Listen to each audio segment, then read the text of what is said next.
Oke, assalamualaikum warahmatullahi wabarakatuh. Perkenalkan nama saya Muhammad Isfar Nurmapin dari Ilmu Komunikasi Kelas B. Di sini saya akan membahas tentang kebijakan pemerintah yaitu menaikkan harga BBM di tahun 2020. Oke, kita semua tahu bahwa harga BBM pada saat ini per 3 September 2022 kebijakan pemerintah Indonesia yaitu adalah menaikkan harga bahan bakar minyak jenis solar, pertalite dan juga pertamax. Yang di sini saya akan tuju mungkin kita pertalite ya. Karena di sini saya juga pengguna pertalite yang dimana merasa terbebani akibat naiknya harga BBM ini yang dulu awalnya harganya adalah 7.000 sekian yang hampir 8.000, sekarang dinaikkan menjadi 10.000 per liter untuk pertalite-nya. Jujur saya adalah bukan perokok dan juga saya bukan ya saya bukan peminum, perokok dan apapun itulah. Ini merupakan ini merupakan kebijakan pemerintah yang menurut saya adalah saya terbebani dengan kebijakan ini dikarenakan naiknya harga BBM ini pun juga menuai pro dan kontra bagi masyarakat Indonesia, khususnya termasuk saya mungkin. Karena kita juga tahu bahwa dulunya harga BBM nggak semahal ini dan juga antrinya pun nggak separah ini gitu loh. Dan juga antrian yang panjang ini pun juga menimbulkan bisa kemacetan dan lain-lain. Oke, kita langsung masuk ke teorinya. Itu adalah yang pertama complexity of problems. Maksud dari complexity of problems itu adalah kompleks masalah yang ingin kita selesaikan dengan kebijakan pemerintah Indonesia. Sebenarnya kompleks masalah dari kenaikan harga BBM adalah inflasi gitu. Menurut saya inflasi yang di sini adalah maksudnya ketika harga BBM ini tidak dinaikkan gitu, maka anggaran APBN negara itu mengalami pembengkakan dikarenakan yang jumlah subsidinya itu awalnya adalah semulanya 200 triliun. Kemudian jika tidak dinaikkan maka bebannya bisa menjadi 500 bahkan lebih triliun gitu.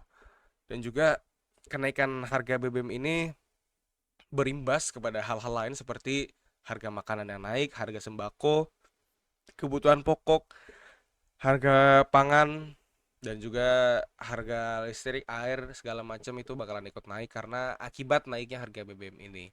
Oke, kita lanjut ke information availability. Di sini maksudnya adalah data tentang masalah tentang kenaikan harga BBM ini. Tentunya kita juga udah tahu semua bahwa informasi seputar naiknya harga BBM Indonesia dan satu Indonesia pun pasti merasakan dampaknya gitu. Dikarenakan pada dasarnya masalah kebijakan ini membuat rakyat terbebani dan juga rakyat pun tidak sedikit juga yang melakukan demonstrasi kepada pemerintah dan juga eh, banyak juga yang melakukan protes secara online, secara media massa apapun itu dan juga maka dari itu melalui proses informasi-informasi yang ada untuk mengatur masalah ini supaya tidak tidak terbebani lah kita semua yang merasakan dampaknya.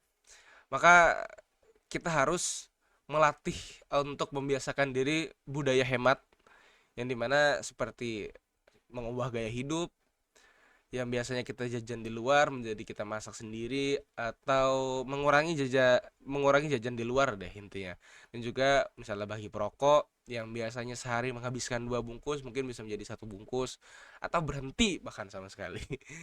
Dan kemudian kita masuk ke ideological environment, yaitu adalah lingkungan yang ideologis.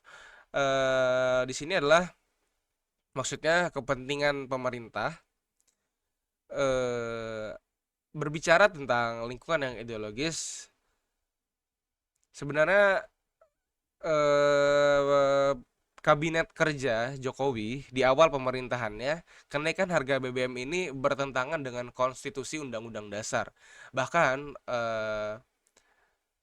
yang mengusung ideologi ini adalah sebenarnya bukan ideologi neoliberalisme gitu. Jadi BBM itu 90% lebih kepada aspek politis dan juga 10% itu aspek migas. Jadi eh, kita hanya melihat migas sebagai aspek sektoral aja gitu.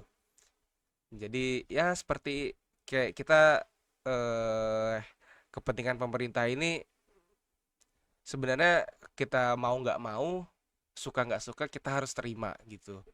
Oke, kita lanjut ke yang terakhir adalah majority decision maker, yang dimana maksudnya adalah apakah keputusan pemerintah ini merupakan keputusan yang tepat, kebijakan pemerintah ini apakah kebijakan yang tepat.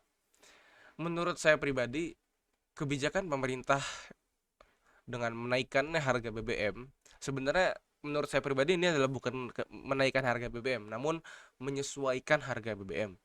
Karena kan ada survei yang dimana Wakil Ketua Komisi DPR RI Umi Ruskara bahwa ia melihat bahwa keputusan pemerintah ini merupakan langkah awal yang sangat tepat dikarenakan eh, naiknya harga BBM, khususnya jenis subsidi Pertalite dan solar, itu harus dibauri dengan kebijakan-kebijakan lain. Nah, sebab dinaikannya harga ini memang sangat dilematis bagi seluruh masyarakat Indonesia, bahwa di satu sisi APBN, anggaran APBN juga tertekan jika harga BBM tidak dinaikkan. Sementara di sisi lain, kenaikan harga BBM akan memicu inflasi yang ada di Indonesia, dan juga ketika ada inflasi itu ada di Indonesia, maka angka kemiskinan yang terjadi di Indonesia akan semakin lebih tinggi.